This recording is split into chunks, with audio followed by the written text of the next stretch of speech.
नमस्कार, मैं विजेंद्र कुमार। हरियाणा फर्स्ट में आपका स्वागत है। अभी केंद्रीय बजट सत्र कंक्लूड हुआ है, समापन उसका हुआ है और उसको लेकर क्या तमाम बातें रही, क्या मुद्दे रहे, हरियाणा को क्या मिला और देश को क्या मिला, उन मुद्दों पर बातचीत करने के लिए आज हमारे साथ मौजूद हैं सोनीपत लोकसभा क्षेत्र से सांसद सतपाल ब्रह्मचारी जी। महाराज जी, अभी बजट सत्र जो चला, ये कैसा एक पहले तो यही सवाल है कि बजट सत्र पूरा कैसा रहा, कैसा मानते हैं आप? इससे हरियाणा को क्या मिला? खासकर आपके क्षेत्र की बात करें, क्या मिला है? मैंने तो अपने जीवन में इससे खराब बजट देखा नहीं, और अब तो साक्षात नज़दीक से देखने का जब मौका मिला तो हमारी विशेष मांग हरियाणा के लिए, क्योंकि मैं सोनीपत से आता हूँ, ना शिक्षा में कुछ, ना रोजगार में कुछ, ना स्वास्थ्य में कुछ, और ना खेल में कुछ, ना कृषि में कुछ, ना मजदूर के लिए। तो इस बजट को इतना निराशाजनक बजट है हरियाणा के लिए। हमने कई बार कोशिश की भाई हरियाणा में पिछले बजट में भी कुछ नहीं रखा, इस बजट में भी कुछ नहीं रखा, ना कोई नई रेलवे लाइन, ना कोई रेल। मैंने कई बार मांग की है, दिल्ली से मेट्रो ट्रेन सोनीपत तक जानी चाहिए। मुख्यमंत्री जी, पूर्व मुख्यमंत्री जी कहते हुए करनाल पानीपत तक भी अच्छी बात है, जानी चाहिए, लेकिन वो रेल का अब तक कोई काम इस सरकार ने शुरू भी नहीं किया। बजट में क्या रखा क्या नहीं, उसको भी मेरे को लगता नहीं है कुछ रखा होगा। कोई बड़ा प्रोजेक्ट, कोई अनाउंस हरियाणा के लिए कुछ नहीं हुआ? कोई बड़ी कंपनी राखी गढ़ी का जिक्र तो आया, एक राखी गढ़ी का एक जिक्र आया पुरातत्व विभाग की ओर से। उसमें क्या होगा आप देख लेते हैं, वो पुरातत्व विभाग के जो लोग हैं कुछ थोड़ा बहुत कर देंगे वहाँ।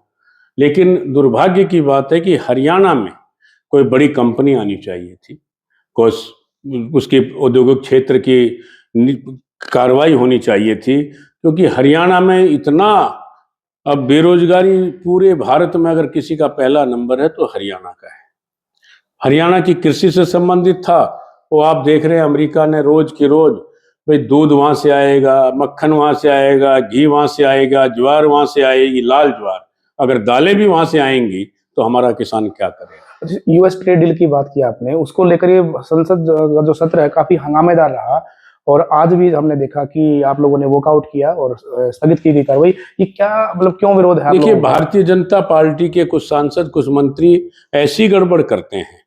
भाई जवाहरलाल जी देश के प्रथम प्रधानमंत्री रहे, बहुत कुछ काम किया, बड़े बड़े उद्योग स्थापित करे, बड़े बड़े इंडस्ट्रियां यहाँ पे स्थापित करी, आईआईटी से लेकर के बड़े बड़े संस्थान, शिक्षा के संस्थान भारत में बनाने का काम पंडित जवाहरलाल नेहरू ने किया था। उसके बाद जिन संस्थानों को ये आज बेच रहे हैं, नौ रत्नों माते जैसे हमारा भारत हैवी इलेक्ट्रिक है, और बड़ी बड़ी कंपनियां हैं, एयरपोर्ट है, रेलवे स्टेशन है, रेलें हैं, ये सब प्राइवेट को दे रहे हैं। तो जब जवाहरलाल जी ने कहते कुछ किया ही नहीं, तो किसने किया था? ये जो आज मोदी जी बेच रहे हैं। कई बार इनके जो सांसद हैं वो अच्छी राजनीति करते हैं, नहीं करनी चाहिए। देखिए, जवाहरलाल जी के बारे में अनगढ़ बकना, किताबें लेके आना, झूठे उदाहरण देना। अगर राहुल जी ने बोल दिया तो समस्या। राहुल जी को एक हफ्ता नहीं बोलने दिया, एक हफ्ता बिल्कुल नहीं बोलने दिया कि भाई राहुल जी बोलेंगे, हमारी मांग रही।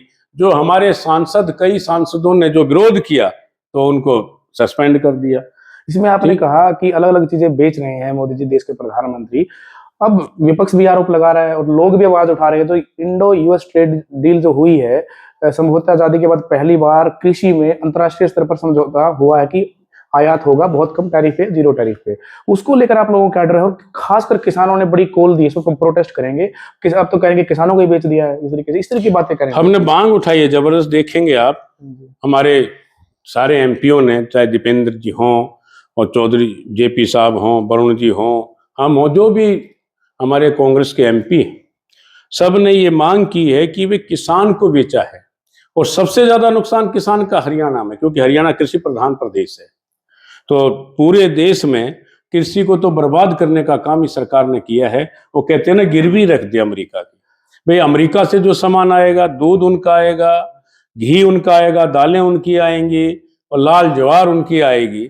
और आज हम निर्यात करने में सक्षम हैं दूसरे देशों में भी। हम आत्मनिर्भर देश है ये, लेकिन यहाँ का ध्यान छोड़ करके जीरो जीएसटी पर वहां से सामान आएगा। हमसे जो हमारा जो सामान जाएगा उस पर जीएसटी लगेगी। या तो कम से कम ये तो सोच लेना चाहिए भाई कृषि में तो ना करें हम। नहीं अकेले हरियाणा को नहीं, जिस प्रकार से वो नट्स की बात कर रहे हैं, ड्राई फ्रूट, यानी जम्मू कश्मीर का किसान है, फ्रूट्स की बात कर रहे हैं, हिमाचल का किसान, हाँ, सेब बाहर से आएगी, तो ये तो पूरे देश फ्रूट बाहर से आएगा, पूरे देश के किसान जो तो खासकर किसान को सबसे बड़ा नुकसान इस सरकार ने किया है। आप देखते रहिए और देख रहे हैं, और ट्रम्प से बार बार हमारे प्रधानमंत्री को झुकाने का काम करता है। अब हम रसिया से तेल ले रहे थे, सावधान किया, मतलब एकदम कहते हैं ना, धमकी दी एक तरह से कि आप वो तेल बंद करिए।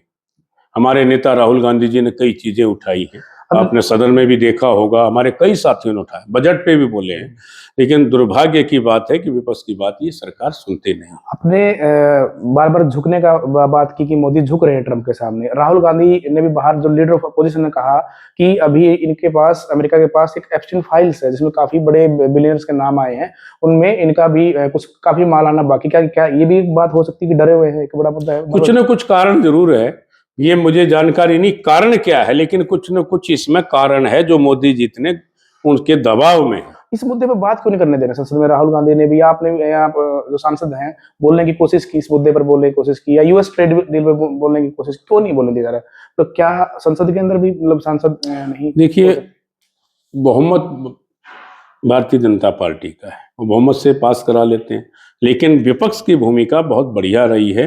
सबने संघर्ष किया है, चाहे वो कांग्रेस हो, समाजवादी हो, दूसरी पार्टियों के हों, जो हमारे अलायंस में साथ हैं, सबने संघर्ष किया है। और निश्चित तौर पे आपने राहुल गांधी जी का भाषण सुना होगा, जब वो बोलते हैं कुछ छेड़ दें, वो लोग तो किताब लेके आएंगे, 20-20 किताब लेके आएंगे, 10-10 किताब लेके आएंगे। अगर राहुल जी ने पत्रिका और किताब का हवाला दे दिया और दिखा दी, तो राहुल जी किताब देख के बोलते हैं।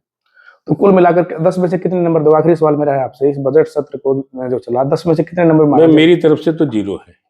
जब तक हरियाणा का हित नहीं है इसमें, तो हमारी तरफ से 0 है।